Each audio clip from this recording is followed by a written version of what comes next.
welcome in, welcome in to another edition of Tell the Truth and Shame the Devil. I'm Jennings Bernard, your host. As always, you can catch me right here on Facebook Live each and every day, Monday through Friday, or whenever I am available. Welcome in. Tell a friend to tell a friend that Tell the Truth and Shame the Devil is on the air. We hope everybody is well, physically, mentally. We just hope that you well, because you never know.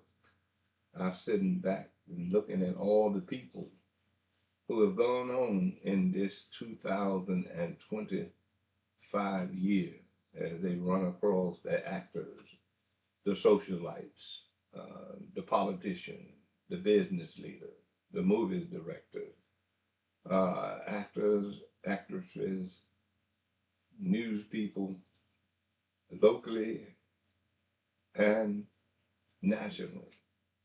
You never know when your time is up.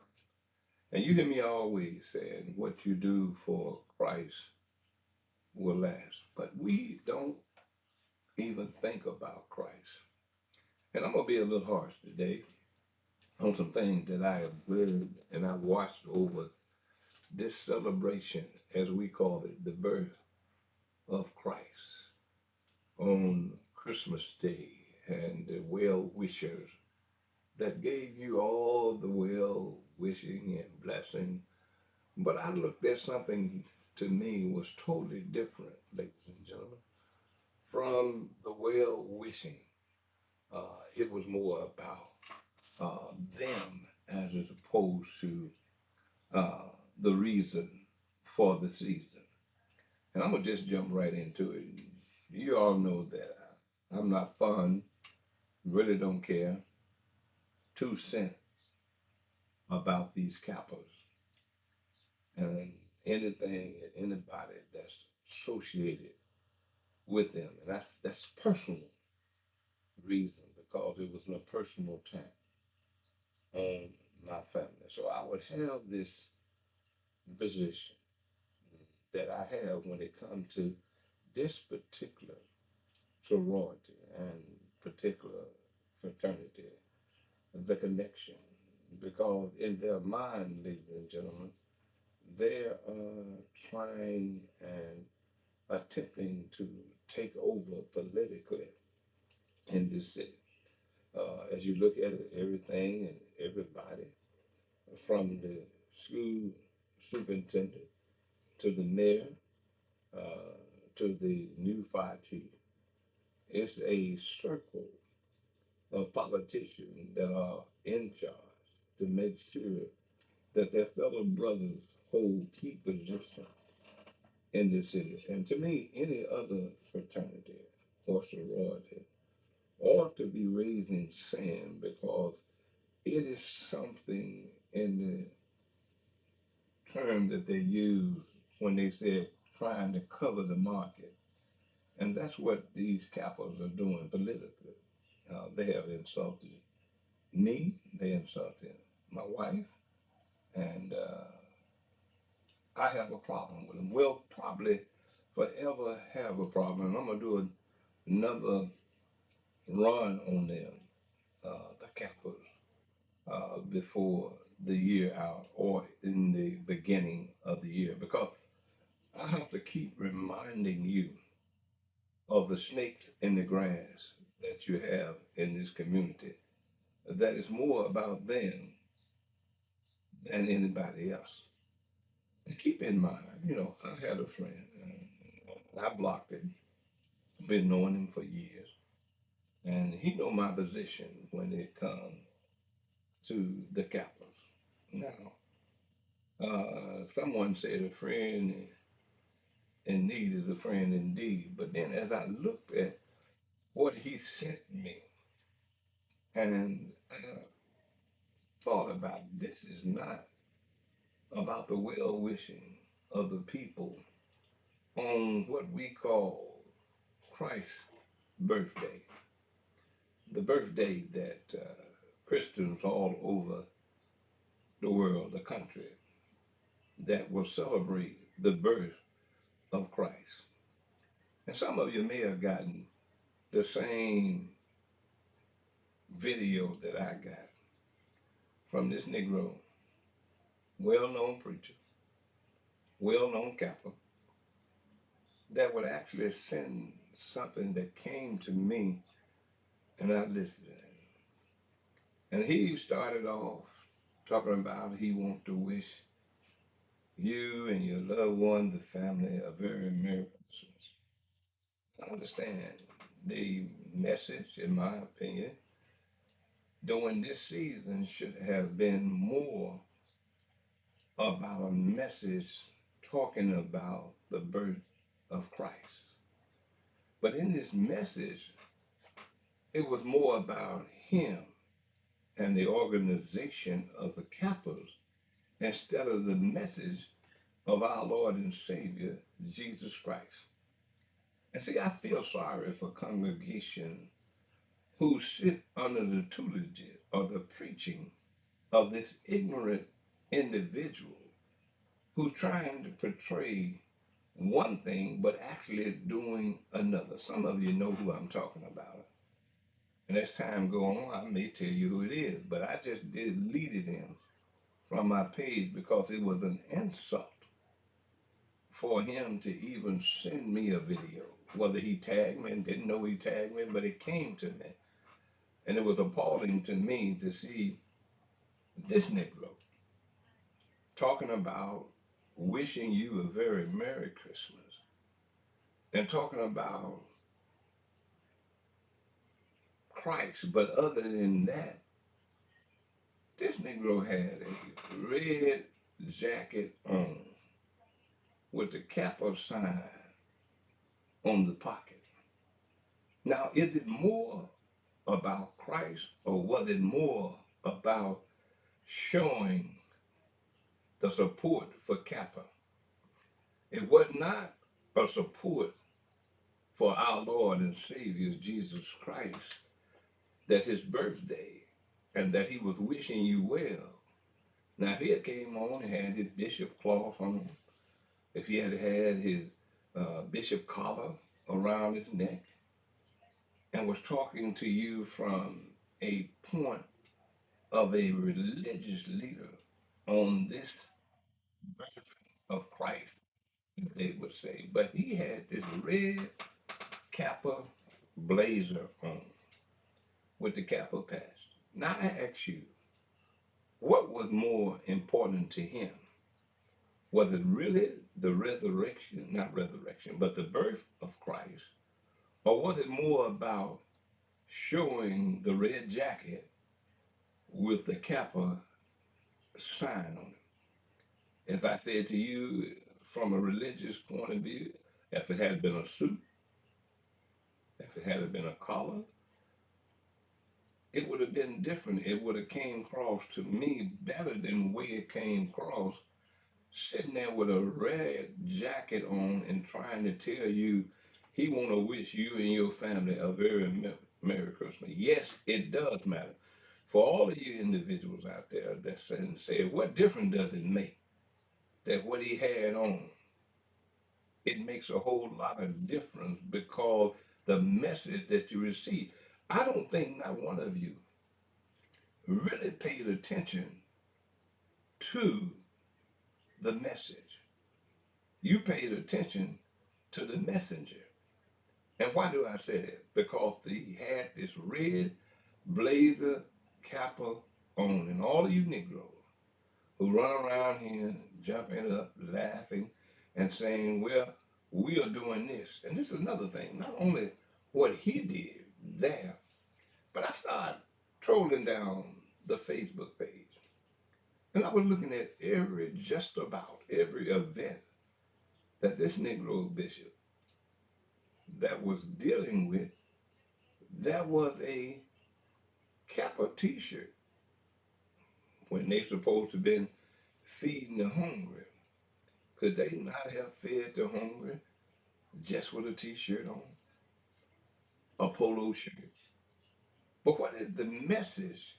Even when you're trying to do good, you got a Kappa. t-shirt on. It lets you know it's really not about the feeding of the people, it's about the agenda that we are pushing. And that agenda is to let you know that capitals are doing this. And not only capitals, that goes for any organization, uh, whether it be an organization, a nonprofit, and you out there with nonprofit logos and all of that on what difference make for you to be out there showing your logo. The purpose is that you're feeding the people. It is not a message for your organization. It's not a message for your sorority or your fraternity. It is about what you're doing. But when you are pushing it, it says to me and says to a whole lot of other people that saw it as well, friends of mine that I talked to, and they said, well, that's their agenda. The agenda is trying to brainwash people.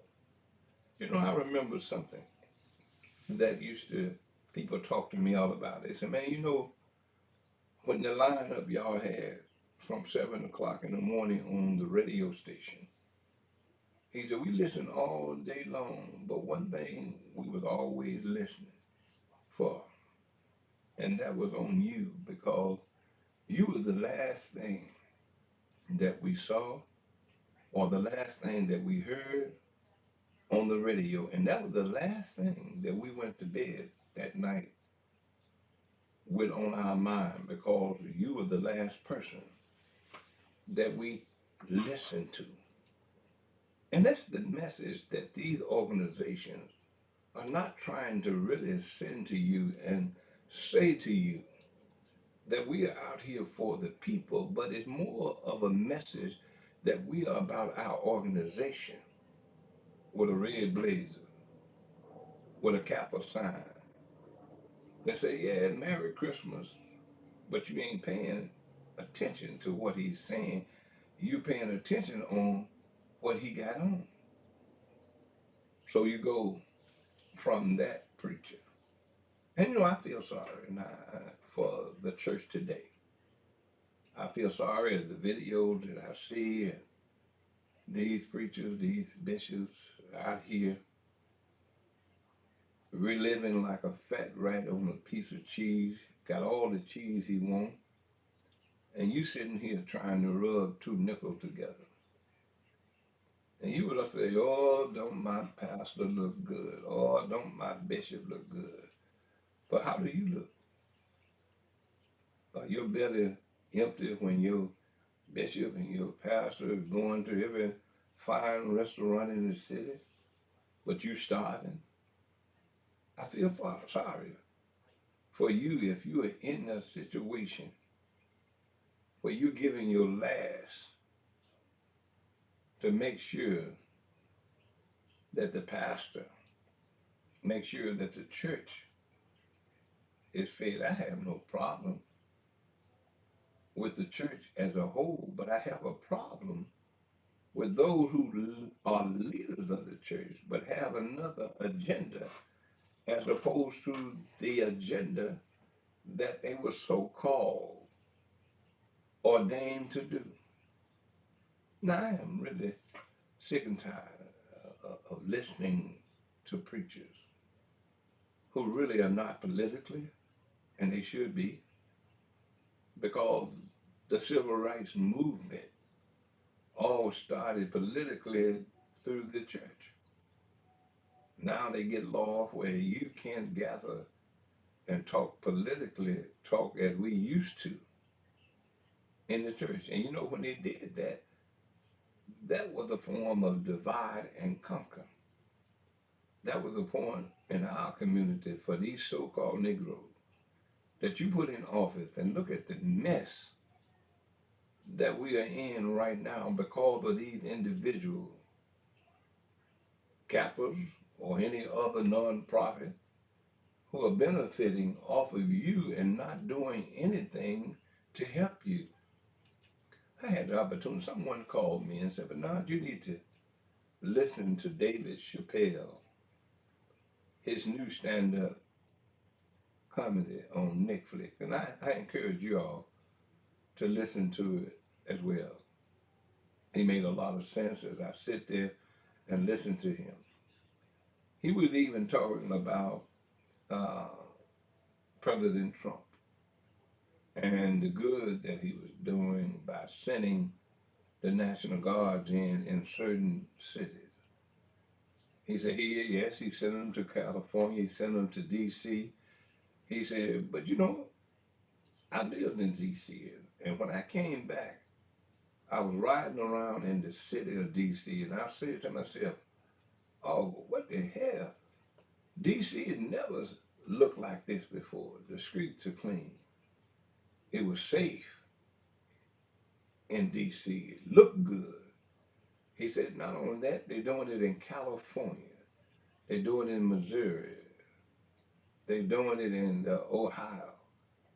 He said, but they're also doing it in Memphis, where those Negroes, and I'm using a better word, but he used the N word, they need to be sent there because those Negroes, they carjacked two tanks and everybody fell out laughing. But it was a message that was heard pretty much around the comical world.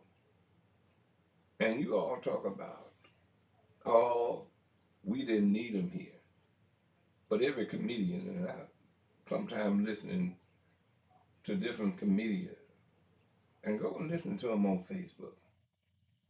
And what they want to get people to laugh at is laughing at Memphis because of the situation that we're in.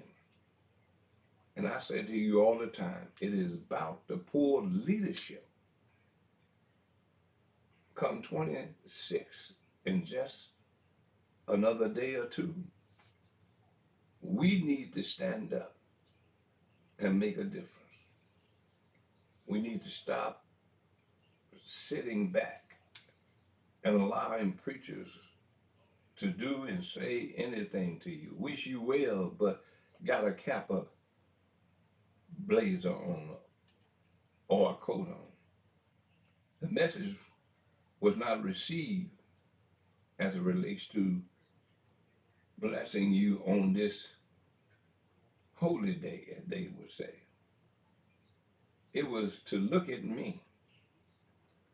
I'm pushing who I am affiliated with as opposed to who I supposed to be telling you I'm with.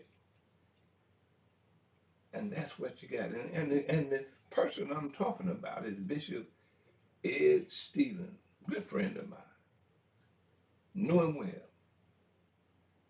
Been knowing him for years. But to me, based on the Kappa and the message that he sent to me, I thought it was Pauline.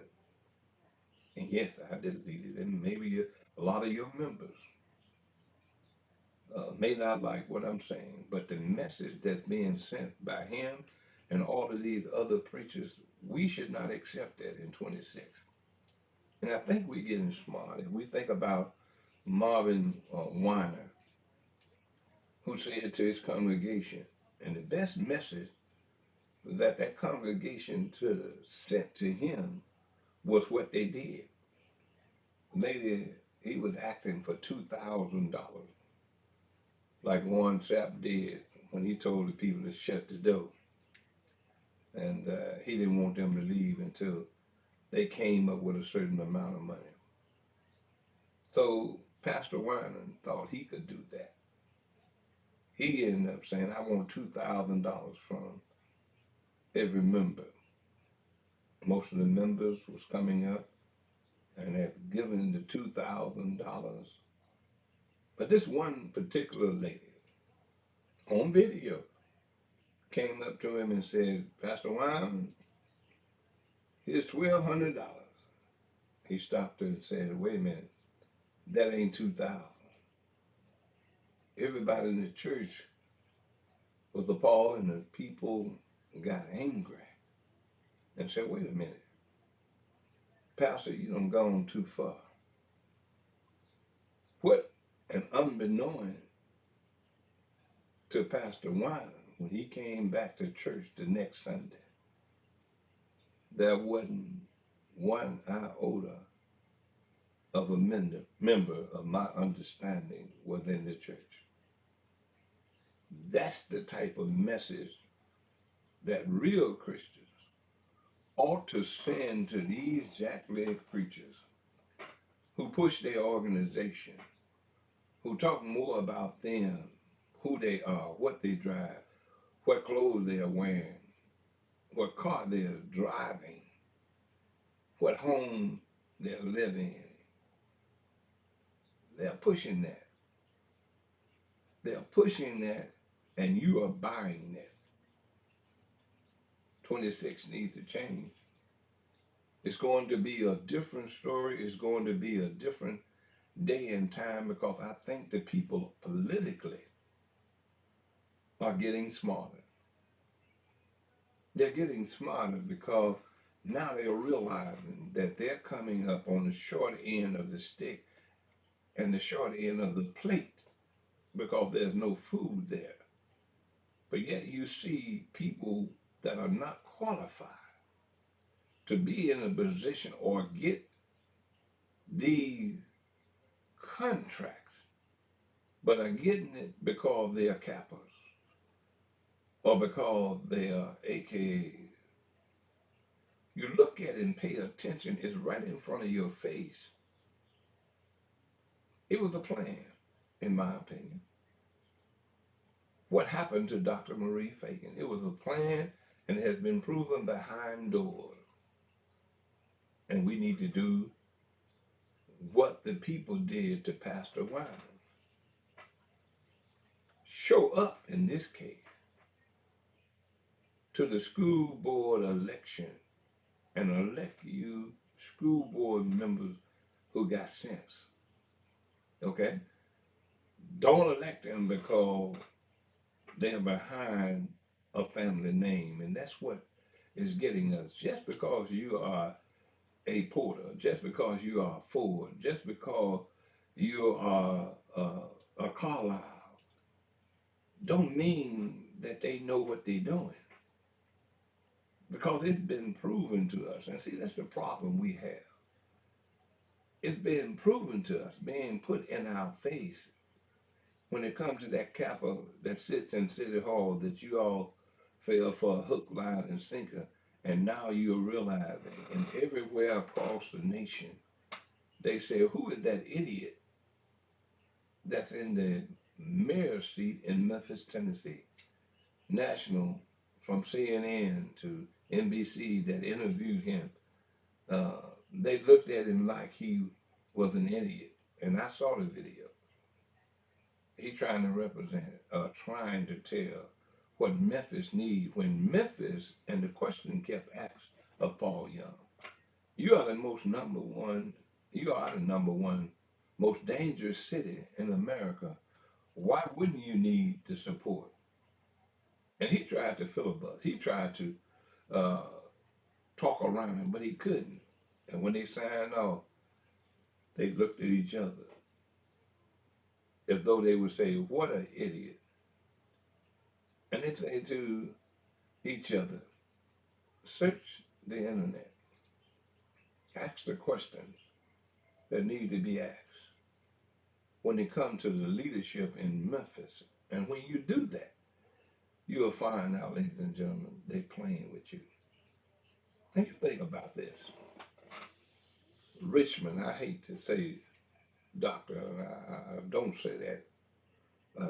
I just say Roderick Richmond, superintendent. They got rid of Dr. Marie Fagan. This is a capper now. They got rid of her. But in the same night that they got rid of her,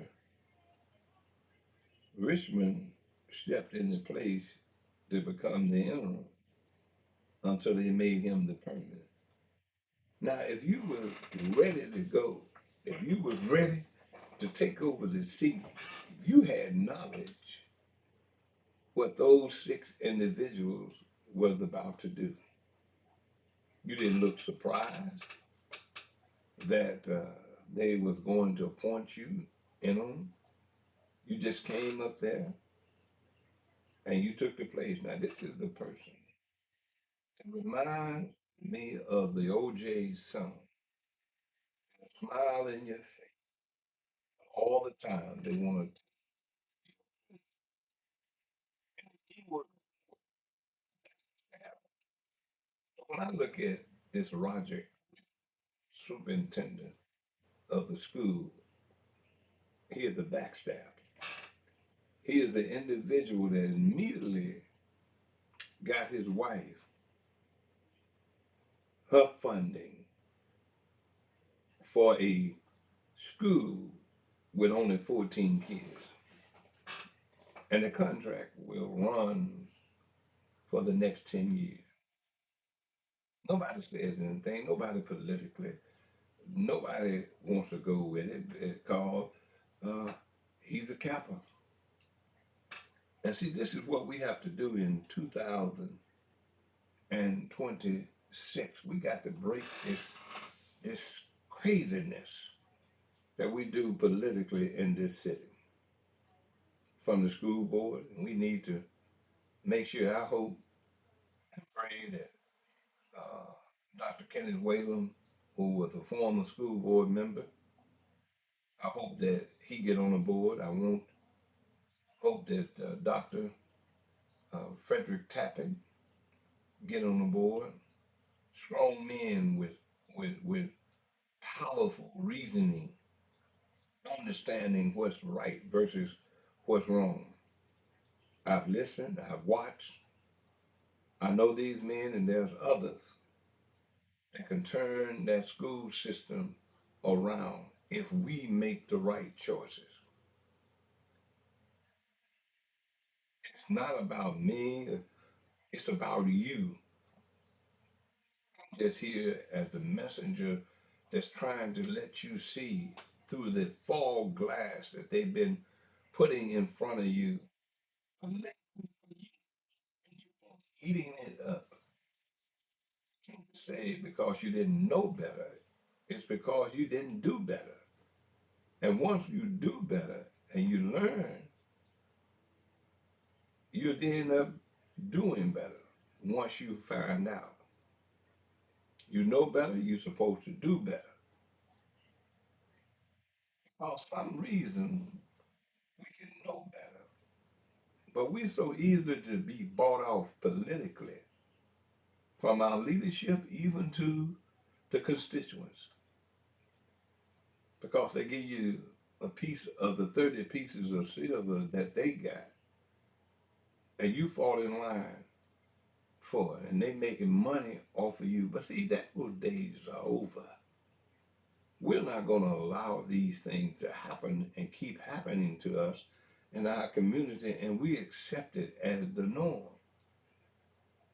Ladies and gentlemen, be mindful of anybody who's trying to give you a fish sandwich and they got capitals all across. It's not about you and that fish sandwich.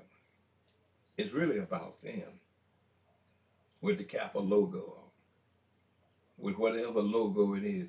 We don't care about you and your organization. What we care about is your action and what you're doing. So therefore, we don't need to see a capital patch or a AKA patch. What we need to see strong men and women taking charge of our community, making sure that they are helping the people of our community. It's more about them and not about the people. And keep that in mind.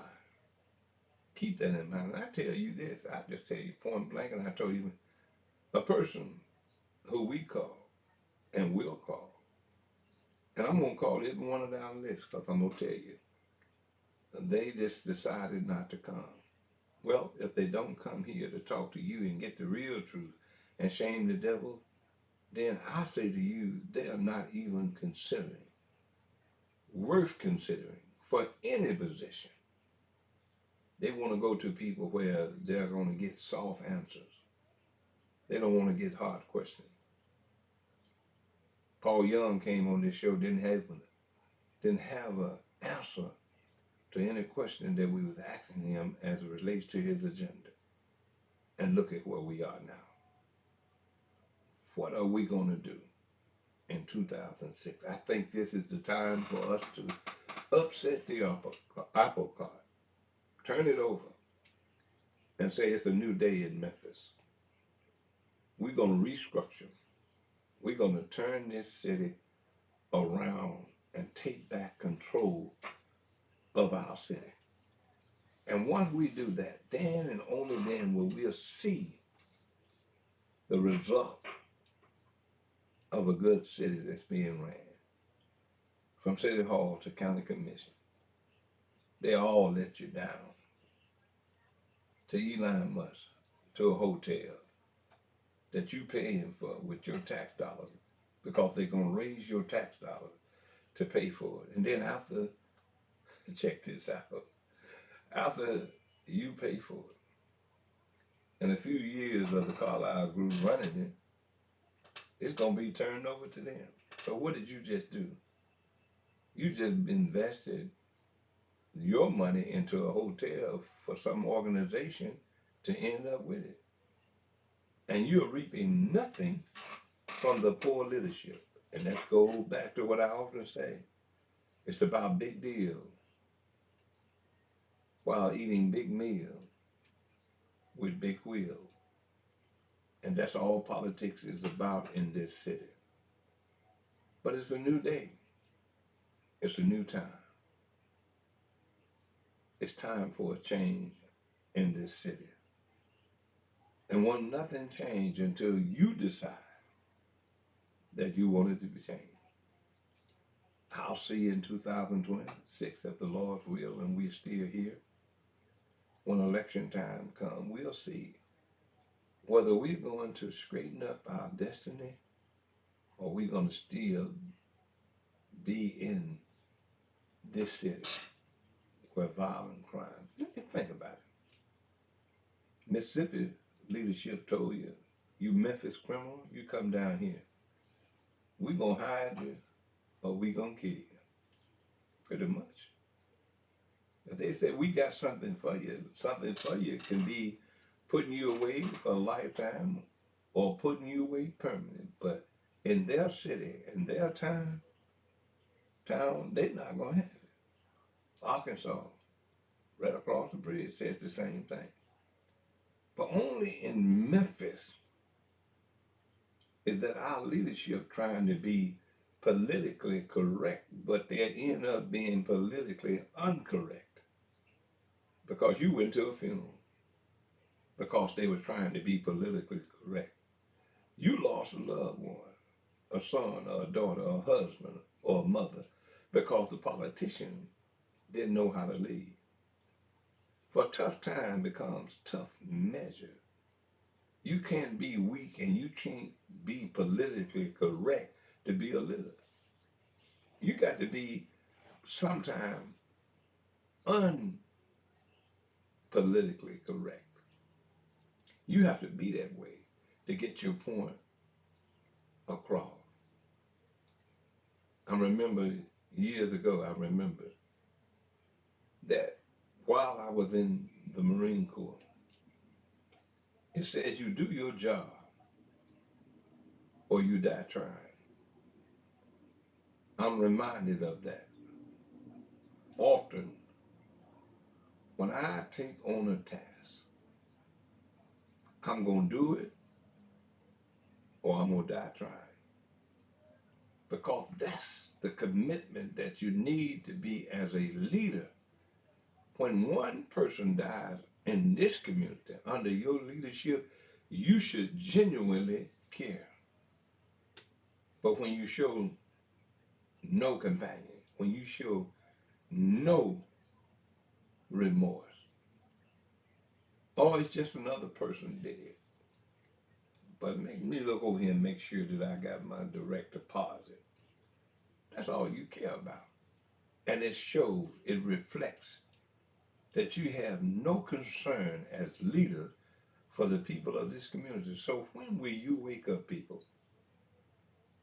God, if he gives you another year in a couple of days, you need to have a real New Year's resolution to get rid of these so-called politicians that'll sit around and talk smack,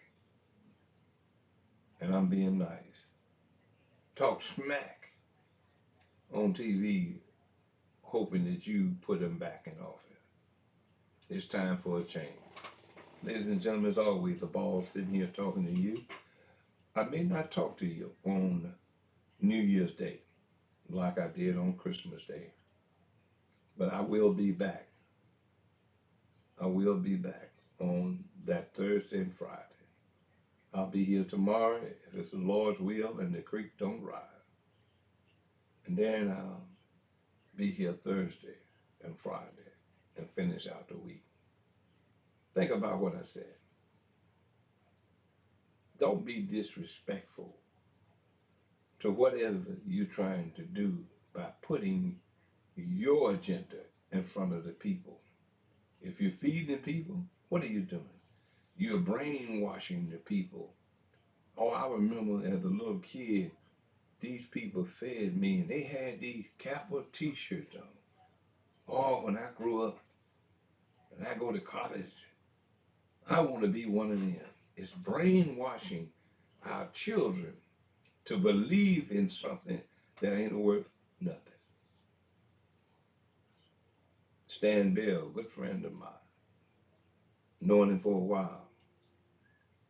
But when I saw him in a vet feeding people, and he had a Kappa jacket on, I immediately unfriended him because I got a beef with the Kappas. Those individuals are not about you. They're about show and tell, and they're about themselves. I'm Jennings Bernard. As always, I'll see you on tomorrow if the Lord's will and the creek don't rise. But remember something, and I mean this. Remember this at all times. You got to do it. When you listen to conversation, you watch people. Remember this and their action. Trust everyone, but do not trust the devil inside them. God bless you. Until tomorrow, you take care.